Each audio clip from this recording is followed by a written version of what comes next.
Support comes from the Missouri Forest Products Association, saluting Earth Day on April 22nd with an ongoing commitment to help offset carbon emissions with sustainable harvesting of Missouri forests. Details at choosewood.com. Welcome to St. Louis on the Air. I'm Jim Kirchherr. Interested in becoming a more conscious consumer who's mindful of buying more ethical and sustainable goods but not sure where to start? Well, the 18th annual Green Living Festival returns to the Missouri Botanical Garden this weekend and offers patrons expertise on making links between sustainability and a healthy environment. An array of workshops and events will provide tips and knowledge about using smart technology and energy efficiency, grilling with natural gas, combating climate change with everyday strategies, kombucha making, composting, native plants, green cleaning products.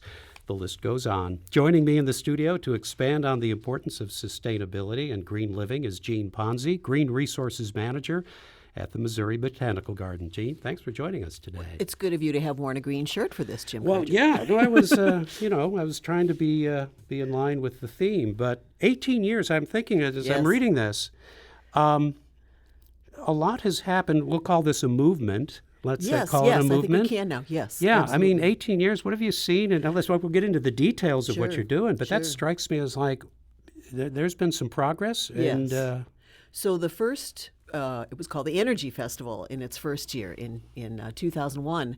And at that time, it was in the fall. And there was the Earth Day Festival in St. Louis and the Energy Festival in the fall, and we put that on from the Earthway Center of Missouri Botanical Garden, and there really wasn't a lot else around town to be able to get to see products, learn about services, talk with experts about your project ideas. Happily, today, there is a lot of that stuff. I mean, we see it at home improvement stores, and we read about it in blogs, and we see it in all kinds of media, and green has really become mainstream. There also is a fair amount of greenwashing when you start to get these kinds of claims of, more beneficial for your health and the planet's health and all that.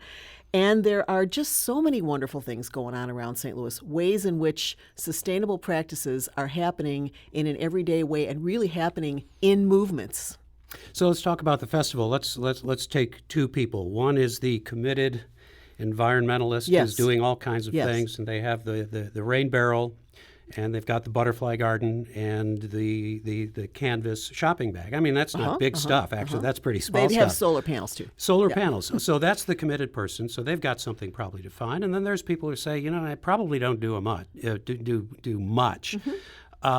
Is there stuff for both of those yes, folks? Absolutely. So let's start with the person who doesn't do much. If I want an introduction and a gateway to being a little bit more sustainable and green, what do I find there? Well, actually, what both of those audiences would have in common, Jim, is you can come with a project idea. If there's something you're thinking about doing, you're in the middle of doing, in your home, in your yard, in your community, you can talk to an expert in that area from among our exhibitors and vendors and staff and presenters. So it might be the person who's doing absolutely everything they can think of, and then there's something more advanced or something that they want to improve on or enhance, or it might be the person, as you say, who's thinking, and that person will probably find that they may be doing more green things than they think they are. And now, part of that is being mainstreamed. I think some practices are just practices. Now you don't even think of them as being green. And that's, one of the purposes of, for example, the U.S. Green Building Council's LEED rating system. It has aimed itself toward putting itself in a way out of business by having every building be built to those standards, whether or not they have the certification or not. And the U.S. Green Building Council Missouri Gateway Chapter is a part of this festival, a major contributor to this festival. So some of the kinds of things you'd find in green buildings, super energy efficiency, green cleaning, so that when you're maintaining your home or your building, you're not concentrating pollutants from chemicals that are harsh and toxic. There's a workshop on that, which kind of caught my eye, and you see that a lot. What are the options to certain chemicals? What are some natural solutions and things? So that's the sort of thing I would learn about. That would be one of the things you could learn about, and in that particular DIY workshop, you would actually make and take some clean air cleaner, and I believe some also herbally based insect repellent. So we like to have those hands-on kinds of things. People really love to have those experiences, and this is a little bit more abbreviated than you might find if you were on a date night class doing that kind of thing, but it's still an experience. And some of that stuff is just, it's old techniques. It's food grade ingredients that you would have. It's probably stuff my baking grandmother soda did. And vinegar. Yes, exactly. Before the chemicals became available in the store. And before the plethora of specialized chemicals for cleaning granite versus cleaning marble versus cleaning tile versus cleaning linoleum, before those things all came and started competing for our attention. So one of the things the Green Living Festival aims to do, and the work of the Earthway Center year-round, is to help us all learn to be smarter consumers and make better decisions, not necessarily one product or one choice over another, but how to evaluate that and how to decide if you're going to spend more for something that is saying it's better for you and better for the planet. How do you evaluate whether that's really a true claim or greenwashing? Making us smarter, making us more savvy, and also able to use, in some ways, simpler and in some ways much more innovative solutions. So there's a kombucha making demo. Yes. And, when I first heard kombucha, I had to go look it up. So what's so hot about kombucha these days? And how does it fit into this? It's very popular. It's like yoga. Yoga Buzz comes and does a yoga session, kicks off in the morning, outdoors, weather, anticipated. When I first heard about it, Jim, I thought it was kind of like weird Korean cabbage soda. I was wrong. It's fermented. So in the way in which fermented stuff is good for your guts and good for the intestinal flora, it is that. And it's fizzy and it tastes good, and it's kind of like a little tune-up for your digestive system. I have to say, and I'm not, I'm not your star green eco person, but I do some things. But I have to say, when I made bread or I make beer, I love to see it living, and it really ties you in a very different way to your food. Yes. I love to see it, but I think that's the most fun part, is just to see it living and growing. And so I think that is kind of it's a neat lesson. I'm not sure everybody loves the end product, but I think the process really ties you to nature in a way that you don't have to unwrap it. Right. It's kombucha is actually quite refreshing. I have really developed a taste for it. And when you look at the active ingredient in it, I believe it's called a SCOBY, and it kind of looks like a slippery placenta. It's kind of a creepy looking thing, but that's where the yeast, that's where the culture is, and where the fermentation takes place. And with all the interest that we have in craft brewing and in distilling, craft distilling, understanding how those plant substances and how those substances interact with each other and how to blend those with flavors and how to consume them fresh. That's a big part of that culture. Now, Missouri Botanical Garden has wonderful displays of vegetable gardening and flower gardening, and the Green Living Festival takes place in and around the grounds of our beautiful Kemper Center for Home Gardening. So you can walk around the outside and the outskirts of the festival's footprint and get to see a lot about food production. We will have the Missouri Coalition for the Environment there this year to focus on their new local food brand. They have been working on food access and did a map of our regional food shed to find out what kinds of, and a lot of good data on that, what kinds of food are produced in our region, what we need to produce to be able to supply our region with good, healthy local food in a better way. Now they are working on a brand. So when you say local, what does that mean? How far does it come from? What are the claims that are involved in that? That will help the producers of food in our region better market and better connect in a real true way with consumers. So they'll be there talking about that. And then No, I know there's lots more. Yeah. I just wanted to clarify. It's admission to the garden, but the rest of this stuff is free then, right? Yes. Right? The Green Living Festival is included with garden admission. And one of the things, Jim, that a lot of people don't realize is that St. Louis City and County residents enjoy complimentary admission to the garden every Wednesday and Saturday until noon. We're part of the Zoo Museum Tax District, and that's one of the ways that we give back to the population that contributes to that. So on Saturday, tomorrow, June 1st, you can come to the garden anytime before noon if you're a city or county resident and take advantage of that free admission. Or if you're a garden member, that always applies. So let's talk about the big picture. We know there are huge concerns, global concerns, climate change, all kinds of pollution, plastic, all of that. If I do a few nice things at home, am I just making myself feel better, or am I really just making a difference? Because it seems like I can't I can't affect this enough. I just maybe can make myself feel better that I'm not contributing.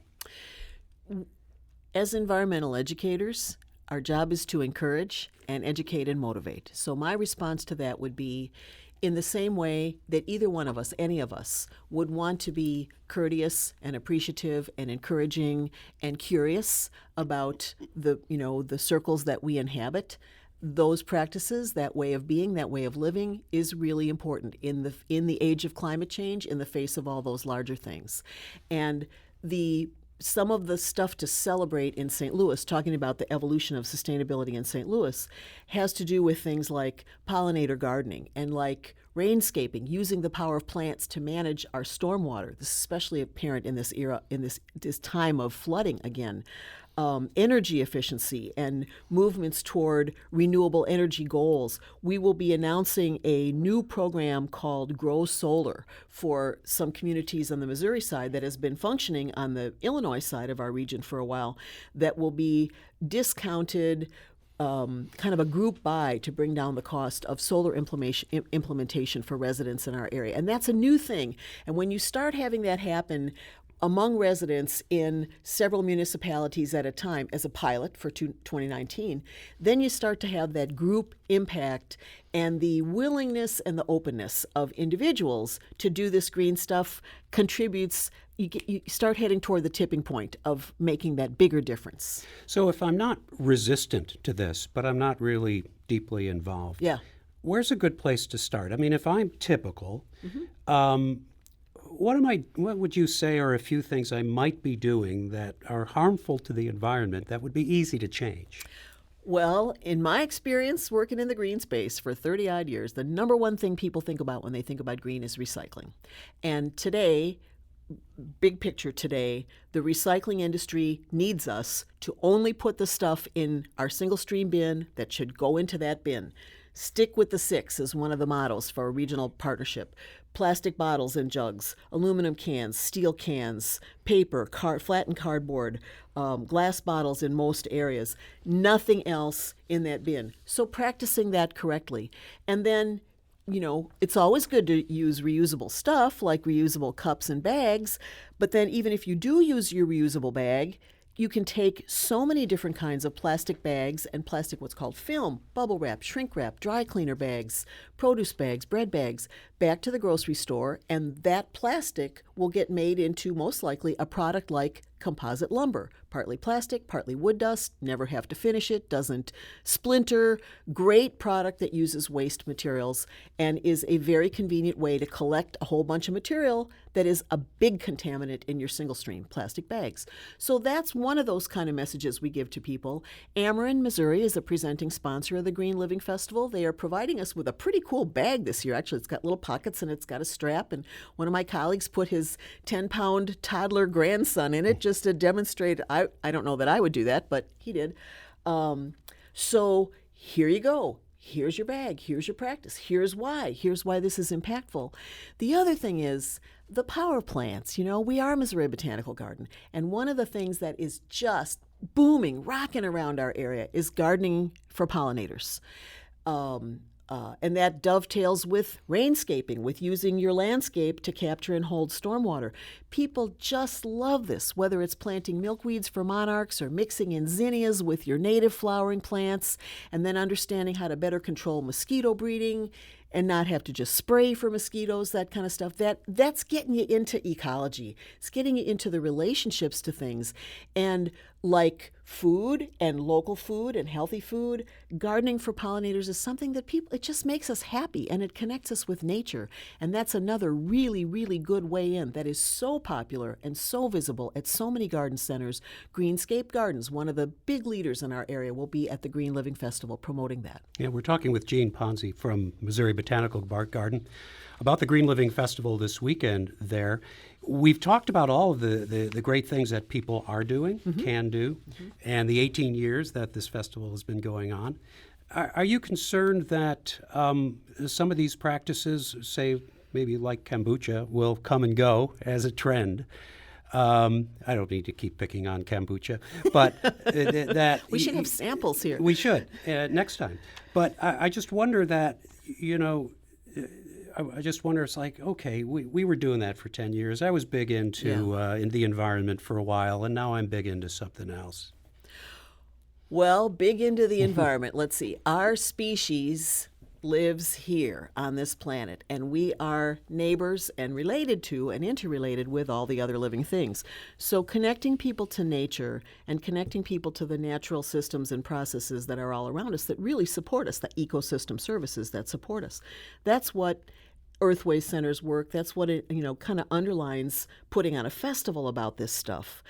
The more we can ignite the green lights in the minds and hearts of our fellow humans to connect with nature and to value those systems that the natural world provides us. If you're getting your electricity from the sun, then you're valuing that system and you're valuing what that does to your electric bill, which is like, phew. So making those connections, getting people to appreciate doing things in systems in a connected way, as opposed to you get something, you use it for a while, and then you throw it away. Where is away, really?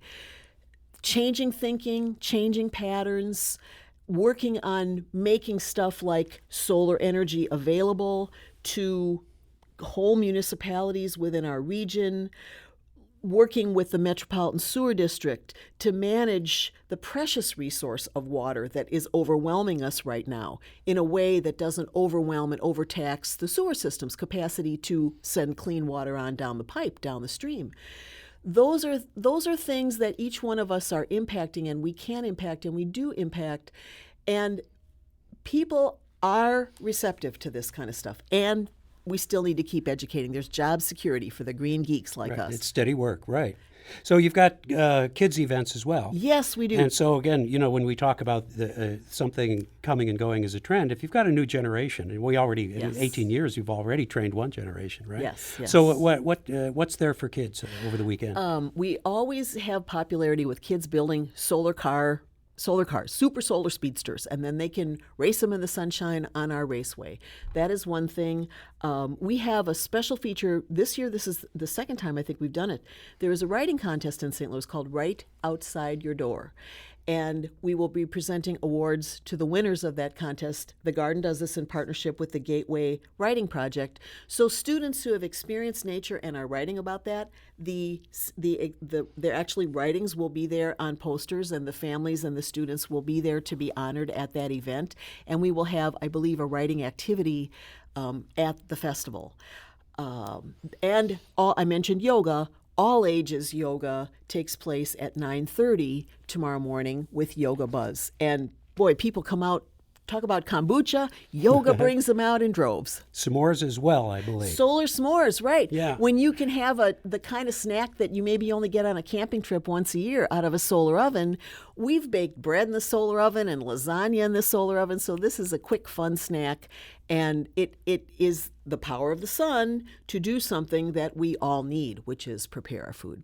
Well, so much of this, this probably began, I remember years and years ago when I was at Channel 2, and I did a story with Roger Powell, who used to run the Coalition for the Environment. Roger Pryor. This is their 50th anniversary this year. And they had an office on Del Mar. Yes. And he talked to me about recycling. This is Yes. probably 1982, and the whole idea that we should probably start recycling somehow. Yeah. Okay, so recycling's been around for quite a while.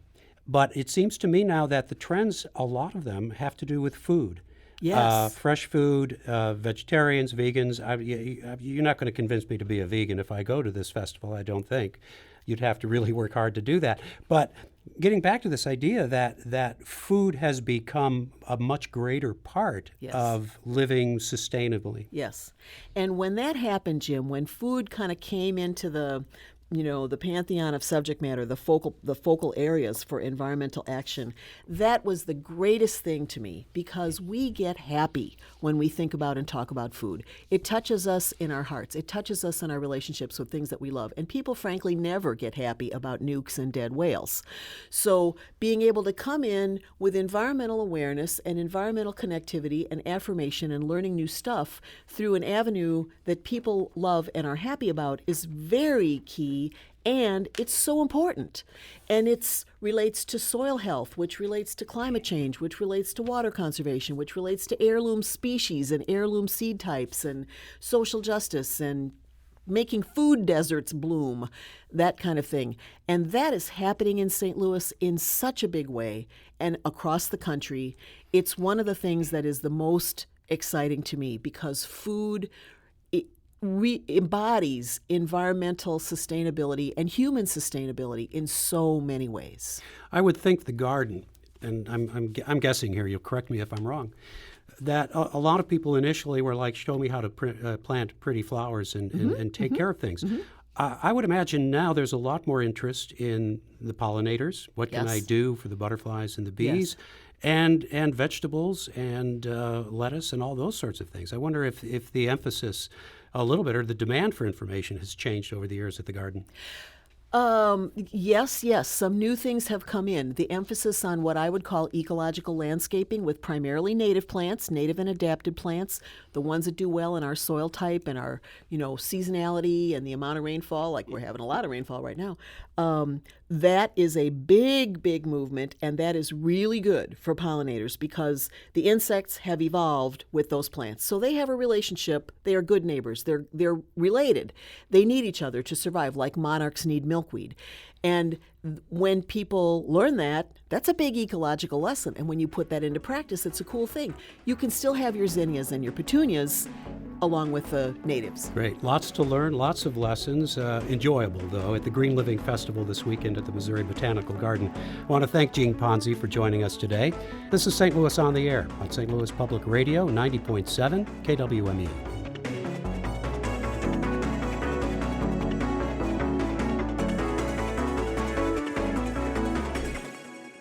Support comes from the Missouri Forest Products Association, saluting Earth Day on April 22nd with an ongoing commitment to help offset carbon emissions with sustainable harvesting of Missouri forests.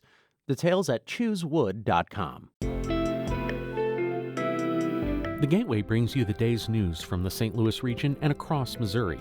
It also includes stories from the Illinois side of the river and our Metro East reporter, Will Bauer. In Alton, in Belleville, in East St. Louis, in Edwardsville, in Cahokia Heights, at Scott Air Force Base, I'm Will Bauer, St. Louis Public Radio. Listen to reports from Will and all of our journalists weekdays on The Gateway, on the STLPR app, and wherever you get podcasts.